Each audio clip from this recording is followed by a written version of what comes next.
कह बिल्कुल ले लही मोल पहुँचा दो सैया माए के। कह बिल्कुल ले लही मोल पहुँचा दो सैया माए के। अब हम बोल रहे हैं, तुम माए के खोजे हो और होई की हो के रे हो। तुम माए के खोजे हो और होई की हो के रे हो। ननदी खो, मैडम बोले, ननदी खो लियो बुलाए पहुँचा दो सैया माए के। नमस्कार, बंजारा बीट्स में आपका स्वागत है। मैं हूं ज्योति प्रकाश खरे। आज हम आपको मिला रहे हैं एक ऐसी शख्सियत से जो बुंदेली कवि के रूप में जाने तो जाते हैं, इसके साथ साथ उनका काम फिजियोथेरेपिस्ट से जुड़ा रहा है।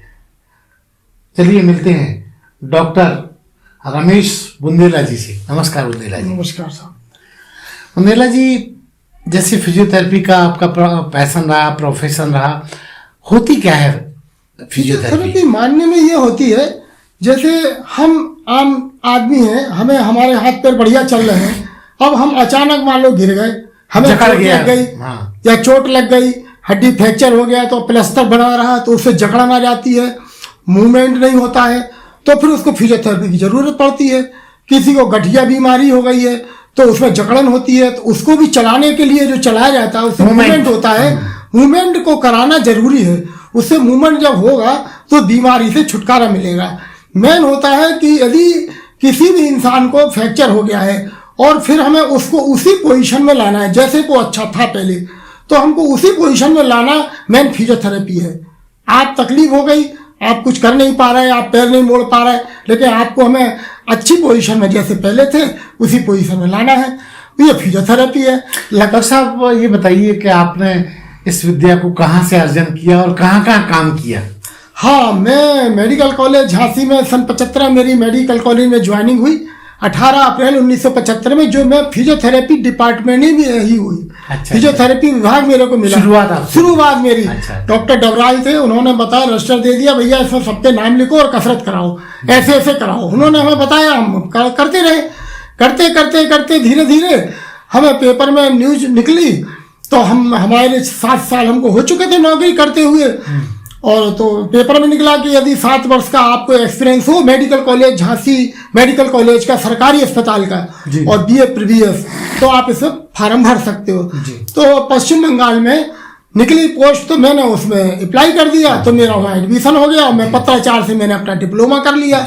फर्स्ट क्लास पास हुआ, क्योंकि मैं काम ही कर रहा था, तो इसलिए मेरे को उसका लाभ मिल गया। तो मैंने अपनी, फिर आपकी पोस्टिंग कहाँ हुई आगे जाके? तो मैं मेडिकल कॉलेज में 18 साल करने के बाद, तो फिर जब मैंने फार्म भरा तो मेरी पोस्टिंग मुझको मिल गई सोनभद्र में, Rihand Nagar Sonbhadra, NTPC thermal power Sonbhadra Rihand Nagar में मेरे को फिजियोथेरेपिस्ट की पोस्ट मिली, और मैं वहाँ फिर ज्वाइनिंग की, यहाँ से मैंने इस्तीफा दिया, वहाँ जाके नई नौकरी ज्वाइन की। तो मैंने वहाँ प्रमुखता से मतलब आप इंचार्ज के रूप में? हाँ, परमानेंट मैं फिजियोथेरेपी इंचार्ज रहा, फिजियोथेरेपिस्ट पूरा काम मेरा। कितने बरस आपने काम किया? मैं वहाँ 22 साल काम किया सर। फिर कब सेवानिवृत्त हुए? फिर मैं 2013 में जुलाई में निर्वत हुआ, 31 जुलाई को निर्वत होने के बाद फिर हम अपना झांसी आ गए। फिर हमने यहाँ पे भी अपना उद्घाटन किया अपना फिजियोथेरेपी सेंटर का। किस नाम से आपका फिजियोथेरेपी सेंटर चलता है? बिमला फिजियोथेरेपी सेंटर के नाम से। कहाँ पे है ये? पहले तो मैंने लक्ष्मी गेट अंदर कलारी के पास खोला था, 2-4 साल वहाँ पे चलाया। फिर मेरे को वहाँ थोड़ी दिक्कत हो रही थी, तो फिर मैंने अपने घर पे ही कर लिया शिफ्ट, तो मुझे जाना नहीं पड़ता, मैं अपने घर पे ही करता हूँ, मेरे घर पे ही है। कहाँ है आपका घर? 201 गल्ला मंडी रोड, श्याम बीड़ी गोदाम के पीछे। तो सब फिजियोथेरेपी के अलावा मुझे मालूम है कि आपके संगीत से भी आपका बड़ा जुड़ाव है। हाँ सर, मैं फिजियोथेरेपी करता रहा, साथ साथ मेरे को संगीत का जुड़ाव है। मेरे पिताजी भी गायक थे और मैं भी गाया करता था, दोहे गाया करता था। धीरे धीरे मुझे कुछ अच्छे लोग मिले तो मैं संगीत में जुड़ गया। मैं तबला वादक से, संगीत मेरा हाई स्कूल था, तो मैं तबला बजाने लगा। उसके बाद गाने का भी मेरे को शौक हो गया, धीरे धीरे मैं गाने लगा। कुछ ऐसी रचना जो आपकी बड़ी लोकप्रिय हो, हमारे दर्शकों को सुनाइए। हाँ सर, तो मैं यहाँ से जब मैं सोनभद्र पहुँचा मैं यहाँ से रिटायर हो गया, सोनभद्र पहुंचा, तो मैं वहाँ के ही बताता हूँ आपको कि मैं वहाँ फिर कविता पाठ में भी जाने लगा। अच्छा, वहाँ आपकी रचनाओं को यौवन मिला? हाँ, वहाँ मेरे को स्टेज मिला। हाँ, वहाँ मुझको मौका मिला। मिला। हाँ, मैंने हिंदी पखवाड़ा में बहुत गीत गाए हैं। वहाँ पे मुझको बुंदेलखंडी लोकगीत गाए हैं। बुंदेलखंडी में जब होली की फाग वगैरह गाए करते थे तो हमको बहुत ही सम्मान मिला करता था। और हम एनटीपीसी में भी नौकरी कर रहे थे, तो हमारी गायकी अच्छी थी, तो हमको एनटीपीसी गीत में रखा गया। जो जैसे राष्ट्रीय गीत होता है एनटीपीसी का, उसमें राष्ट्रीय गीत है एनटीपीसी का, उसमें हम हमेशा आगे रहते थे, गाया करते थे, तो हमें उसमें भी मिला मौका जी। तो कोई रचना उस दौर की या आपको बहुत लोकप्रिय जिससे बनाया हो? हाँ सर, वो रचना सुनाइए। उस समय सर हम जब यहाँ से झांसी गए तो सब लोग बुंदेलखंड के नाम जानते थे, बुंदेलखंड के हैं, तो हमको बुंदेली लोकगीतों से लोग गाया करते थे, तो लोग पढ़े, तो हमको एक सबसे प्रिय गीत हमने माना, जिसको हम लोग वैसे बुंदेली राई के नाम से जानते हैं। हमारे यहाँ बुंदेलखंड बुंदेली राई के नाम से प्रस्तुत होती है, नगाड़े पे बजाई जाती है। जी। तो मैंने उसी का जो है मैंने अपने ढंग से उसको डील किया है। अच्छा। हाँ, भले ही इसमें दोहा हमने पुराने लिए हैं, शुरू की कुछ मॉडिफाइड कर दिया, मॉडिफाइड किया। हाँ। तो मैंने उसको गाया है। बड़ा प्रेम गीत है और बड़ा मेरा प्रसन्न है, यही मेरे को लोग पसंद करते बहुत जी। कि यारी सदा निभाए रहियो, भूल बिसर जिन जइयो, जैसो हाल दिनन में आ गई राखे रहियो, हर करके प्रीत निभाए रहियो रे, दगाबाजी न करियो, हाय हाय रे बेईमानी न करियो, करके प्रीत निभाए रहियो रे, दगाबाजी न करियो, हाय हाय रे बेईमानी न करियो, प्रीत करो ऐसी करो जैसा लोटा डोर, अपनो गलो फसाए के पानी लावे बोर, हर ऐसे ही प्रीत फसाए रहियो रे, दगाबाजी न करियो, हाय हाय रे बेईमानी न करियो, करके प्रीत निभाए रहियो रे, दगाबाजी न करियो, हाय हाय रे बेईमानी न करी। लास्ट छंद जो मैंने जोड़ा है, कोशिश की है कि प्रेम करो सब जीव से, सब में है भगवान, प्रेम करो हृदय से, मिल जे हैं भगवान, हर ऐसे प्रीत लगाए रहियो रे, दगाबाजी न करियो, हाय हाय रे बेईमानी न करियो। बहुत शानदार डॉक्टर साहब, आपकी आवाज़ में बड़ा जादू है, मज़ा आ गया।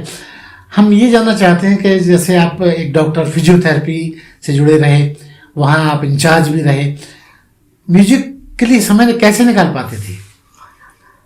म्यूजिक का टाइम तो भाई देखिए, ड्यूटी के बाद हम लोग आ जाते थे, शाम को अपना प्रोग्राम होता था तो उसमें चले जाते थे, और जब हमारा कुछ कार्यक्रम होता, हिंदी पखवाड़ा प्रोग्राम है, तो वो तो गवर्नमेंट की तरफ से हो रहा, हमारा एनटीपीसी की तरफ से हो रहा, तो हमें ऑटोमेटिक छुट्टी मिल जाती थी, भैया जाओ।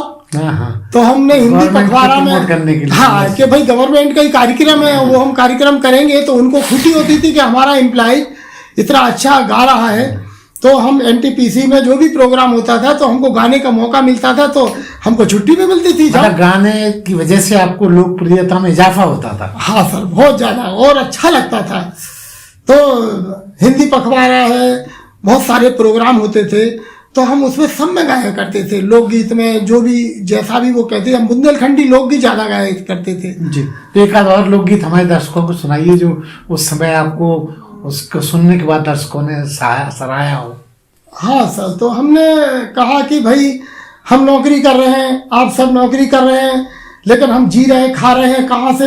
हमारे पास अन्न आ रहा है खाने के लिए, कहाँ से आ रहा है? गाँव से आ रहा है। हम गाँव की ओर ले चलते हैं। तो हमने गाँव की ओर गए, तो हमने उसमें सर लिखा, उसमें हमने गाया है कि हम धान काटने जा रहे हैं, हमें तैयारी करना है, हम नौकरी पे जा रहे हैं, तैयारी करना है, तो हमें भूल नहीं करना चाहिए। नौकरी पे भी जा रहे हैं तो अपने अच्छे सब कुछ लेके जा रहे हैं, सारे दायित्व पूरे करने चाहिए। हाँ, तो उसी में हमने सर थोड़ा सा प्रकाश डाला है कि हमने कही थी हमारे संगे धान कटावे जाने जू भोर हार खो जाने जू। हमने कही थी हमारे संगे धान कटावे जाने जू भोर हार खो जाने जू। हसिया पेनो करके धरियो जामने कऊ भूल न करियो। अरे अपनो काम अपन को करने अपनो ध्यान लगाने जू भोर हार खो जाने जू। हमने कही थी हमारे संगे धान कटावे जाने जू भोर हार खो जाने जू। इस तरह से हमने। बुंदेला जी, एक महत्वपूर्ण सवाल ये है कि इस गायकी और फिजियोथेरेपी तो आपके जीविकोपार्जन के लिए थी, जैसा कि आपने बताया। म्यूजिक आपके दिल को सुकून देने के लिए थी। कुछ और भी शौक थे आपके या हैं जो आप किसी को बताते ही नहीं है? नहीं सर, हमको कोई ऐसे शौक नहीं है। हर तरह से हम सभी फालतू शौकों से दूर हैं। हमने कभी जीवन में बीड़ी नहीं पी, कभी जीवन में हमने दारू, ये सब चीजों से हमें सबसे दूर। के अलावा जो कलात्मक मुद्दों पे कलामत में भी यही है। मैं कला में जैसे हम लोग अपने समाज में भी हैं, हम लोग अपना दोहाबाजी गाते हैं। यदि हमने अपने समाज में बैठ गए। कैसे दोहाबाजी गाते हैं आप? हाँ सर, वो मैं बता सकता हूँ, मैं गा सकता हूँ। हमारे समाज के गायकी है कि जैसे मालूम किसी ने दोहा गाया, के राम नाम लेते रहो और रखो ही राम से काम। हरे बिना भजन श्री राम के सुकंचन देहनी काम। ये हमारे समाज का गाना है। समाज में इस तरह से हम लोग दोहा गाते हैं। एक आध और सुनाइए। हाँ। सिया के तुलसी बिनती राम से और जोई सुमत दे मोए तन से मन से। हर जीव से सुघरिया कई न बिसरो तो यही। ये हमारे सर समाज के दोहे हैं। इसकी धुन कुछ अलग हटके होती है। अलग हटके होती है। हाँ। हमारी समाज की धुन अलग है ये। अच्छा। इस समाज में ही चलती है ये। वैसे नहीं जानते, लेकिन आपने कहा तो मैंने आपको, नहीं, हमारे दर्शकों को एक नया ज्ञान मिलेगा। हाँ। इसलिए मैंने ये सवाल तो ये अलग तरह के गीत है सर जी। हाँ। डॉक्टर साहब, आपका जो ये जो लेखन आप पढ़ते हैं, गाते हैं, तो क्या ये स्वयं लिखते हैं? हाँ सर, मैं लिखता हूँ। जैसे कि मैं अपने गुरु को मानता हूँ, प्रेम रावत जी हमारे गुरु महाराज जी सोनभद्र में हमको मिले और हमारा जीवन सफल हो गया। मैं आज बहुत प्रसन्न हूँ कि मुझको गुरु मिले सच्चे जी। और मैं गुरु की सेवा में रहता हूँ और गुरु को ही, उन्हीं की कृपा से मैं आगे रहा। होते हैं, सही बात। और मैंने बहुत मेहनत की सोनभद्र में। मैंने एक साथ कई पद का काम किया है और गुरु की कृपा से मैं सब कुछ किया। तो जैसे गुरु जी को एक औरत आई तो कहने लगे, महाराज जी हमें कैसे दर्शन हो गया? आपने तो कहा कि दर्शन कराते हैं हम। तो उन्होंने उनको ज्ञान दिया, उनको दर्शन हुआ। वो कहने लगे, हम तो बहुत प्रभावित हो गए गुरु महाराज जी, आप तो हमें घर ले चलो, वहीं लो चलो, हम तो वहीं जा रहे हैं आपके संग ही। क्या करने जब हमें प्रभु मिल गए तो हमें क्या करने? तो बहुत वो प्रभावित हुई। तो गुरु महाराज ने भी उनसे कहा। तो दोनों का संवाद मैंने अपने भाषा में, बुंदेली भाषा में हमने उसको प्रस्तुत किया सर। सुनाइए। तो वो कह रहा है, औरत कह रही है, गुरु जी संग ले चलो मैं तो वहीं पे भजूंगी घट राम। गुरु जी संग ले चलो मैं तो वहीं पे भजूंगी घट राम। अंगना में ठाणे गुरु जी हंसे बोले, अंगना में ठाणे गुरु जी हंसे बोले, घर में ही भजो घट राम। गुरु जी संग ले चलो मैं तो वहीं पे भजूंगी घट राम। मंच पे बैठे गुरुजी हंसे बोले मंच पे बैठे, गुरुजी हंसे बोले घट घट बसे हैं राम, गुरुजी संग ले चलो मैं तो वहीं पे भजूंगी घट राम। बहुत शानदार। डॉक्टर साहब, जहां आपने बताया कि आप लिखते भी हैं, तो आपकी कोई पुस्तक तैयार हो रही है या आपकी पुस्तक कोई आ चुकी है? नहीं, खैर पुस्तक तो मैंने नहीं लिखी है। हाँ, मैंने अपने गीत लिखे हैं। कुछ लोगों का कहना है तैयारी है पुस्तक, तैयारी है कि मैं पुस्तक निकालने जा रहा हूँ। मुझे ये लगता है कि मैं जो अपने गीत का लिखता हूँ उससे कुछ लोगों को मिले। हाँ, यही मेरा विचार है और मैं कोशिश करूंगा कि अब मैं पुस्तक लिखूंगा, क्योंकि अभी तक मैंने नहीं लिखी है। जो बात, चलिए, हमारी शुभकामनाएं हैं, बहुत जल्दी आपकी पुस्तक देखने को मिले, ऐसी मेरी कामना है। डॉक्टर साहब, जहां आप इतना क्रिएटिव फील्ड में भी हैं, तो आपकी जीवन संगनी का इसमें क्या रोल है? क्योंकि अगर एक साथ सब कुछ मन का हो तो ज्यादा मजा आता है। हाँ सर, मेरी जीवन संगनी श्रीमती विमला देवी, ये उरई की हैं। मेरी उरई ससुराल है। मेरे 7 साले हैं।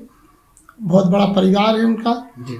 तो मैं बड़ा भाग्यशाली हूँ कि 7 साले के जीजा हैं हम। हाँ सर। अच्छा, बधाई। 7 सालियाँ हैं। हाँ। 7 के बच्चे हैं उनका, और चाचा ताऊ के मिला के 10-12 हैं। अच्छा, बहुत अच्छा बड़ा परिवार है। जी, जी। और मेरी बीवी ने मुझको बहुत संग दिया है। मैं जब हाई स्कूल फेल हो गया तो मेरी बेबी ने ही मेरे को प्रेरणा दी कि आप पढ़िए, मैं आपकी जगह मैं काम कर रही हूँ। अच्छा अच्छा। तो मेरे पिताजी से कहती थी मैं काम कर रही हूँ आपके साथ, लेकिन इनको छोड़ दीजिए, ये जाए अपनी पढ़ाई करें।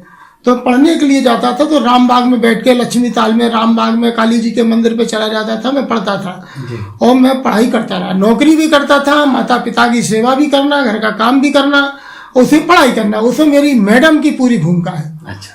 मैडम हमारी बहुत अच्छी है। मैडम से ही हमें बहुत प्रेरणा मिली। मैडम हमारी हमें सहयोग बहुत दिया उन्होंने। और हमारी मैडम भी जो है अच्छी गायिका है। उन्होंने भी बुंदेलखंड में गीत गाए थे हम लोग। संगत का असर हुआ है? नहीं, हमारे दोनों हम लोग, इनके भी पुरखे गाया करते थे, तो बच्ची है उनकी, तो इनको भी उनका कुछ अंग है, तो उनके अंदर भी है गायकी। उनके पुरखे हैं, वो भी गायक थे। मेरे भी पुरखे गायक थे। कुछ ईश्वर की कृपा है। वो जीन्स में वो सब है। हाँ। तो हम लोग भी कभी कभी एक गीत, आपस का गीत गाया करते थे। उसकी मैं 2 लाइन सुना देता हूँ। जी जी जी। कि दोनों लोग एक साथ हम लोग गाया करते थे मंच पे। हाँ। तो हमारी मैडम बोलती हैं, कह बिल्कुल ले लही मोले पहुंचा दो सैया माए के, कह बिल्कुल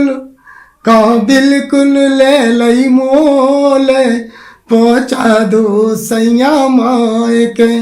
अब हम बोल रहे हैं, तुम माए के खोजे हो और होई की हो के रे हो, तुम माए के खोजे हो और होई की हो के रे हो, ननदी खो, मैडम बोले, ननदी खो लियो बुलाए पहुंचा दो सैया माए के, कहा बिल्कुल ले लही मोले पहुंचा दो सैया माए के, तुम माए के खोजे हो और कारी पर के आओ, तुम माए के खोजे हो और तुम कारी पर के आओ, सावन से लियो धुलाए पहुंचा दो सैया माए के, कहा बिल्कुल ले लई मोले पहुंचा दो सैया माए के, तुम माए के खोजे हो और को जो रोटी करे, तुम माए के खोजे हो और को जो रोटी करे, ननदी खोलियो बुलाए पहुंचा दो सैया माए के। डॉक्टर साहब, ये विकलांग के जो आप औजार या अस्त्र बनाते हैं जिससे उनको लाभ मिलता है, ये होता क्या है? ये सर जो विकलांग केंद्र हमने मेडिकल कॉलेज से ही सीखा। मेडिकल कॉलेज में वर्कशॉप है इसका। हमारा प्रमोशन करके फिटर बना के हमको विकलांग केंद्र में भेज दिया गया। तो हम विकलांग का काम हुआ, हमें मिला, हमको सिखाया गया, हम सीख गए। तो विकलांग का भी काम हमको आ गया। तो विकलांग केंद्र हम चलाते रहे, वही चीज़ हम सीख गए। तो हमने भी 90 में हमने यहाँ पे अपना एक विकलांग केंद्र खुला, बिमला फिजियोथेरेपी सेंटर के नाम से, उसमें हमने विकलांग केंद्र डाला, उमा उपकरण विकलांग पाठशाला 90 में हमने खोला था ये। जी। और उसमें हम अपने लोगों के फ्लैट फुट वगैरह होते हैं बच्चों के, उसके शू बनते हैं। किसी का पैर टेढ़ा है, विकलांग है, उसको हमने शू बना दिया और उसका कैलिपर बना दिया, तो उसको चला दिया। कोई आदमी टेढ़ा होकर चल रहा, वो सीधा चलने लगेगा। इस तरह से हमने हजारों लोगों को, हमने विकलांगों को भी हमने ठीक किया है और आज भी हम करते हैं। आज भी हमारे पास रिकॉर्ड है, कुछ कुछ काम आता है हमको, जो पुराने लोग हैं जानते हैं तो हमारे पास आते हैं, तो हम उनका काम करते हैं। अभी उन्होंने 2-3 बच्चों को ऐसा दिया जो बच्चे स्कूल जा नहीं पाते थे, खड़े नहीं हो पाते थे, उनको हमने कैलिपर बना के पहनाया है। प्रेमनगर थाना के पास का है, वो लड़की 6 साल की थी, उसको उन्होंने बना के दिया दोनों पैरों का, वो स्कूल जाने लगी। तो ये तो बड़े आदरणीय काम को आप अंजाम दे रहे हैं जी। डॉक्टर साहब, बंजारा बिट एक सोशल प्लेटफॉर्म है, लोगों को इन्फॉर्मेशन देने वाला, लोगों को शिक्षा देने वाला, प्रेरणा देने वाला प्लेटफॉर्म है। आप हमारे दर्शकों को अपनी तरफ से कुछ संदेश दीजिए। हाँ सर, हम यही चाहेंगे कि हम जो सेवा करते हैं, यदि हमारे पास विकलांग बच्चा कोई आता है और यदि हमें उसका शू बनाना है, उसका कुछ कैलिपर बनाना है, यदि वो गरीब आदमी है तो हम उसको फ्री कोशिश करते कि दें, या कम से कम पैसे में दें। हाँ, जो उसका मूल्य आता हो। और जो हम फिजियोथेरेपी भी है, कोई गरीब गुरबा है तो मैं फ्री सेवा करता हूँ, क्योंकि मेरे यहाँ विकलांग वो फिजियोथेरेपी सेंटर है, उसमें मैं सेवा करना चाहता हूँ। कोई गरीब गुरबा है तो वास्तव में उसकी मैं फ्री में सेवा करना चाहता हूँ। मैं अपनी सेवाओं को ज़्यादा से ज़्यादा लोगों में देना चाहता हूँ, जिससे मेरा जीवन भी सफल हो, मैं दूसरों का भला कर सकूँ।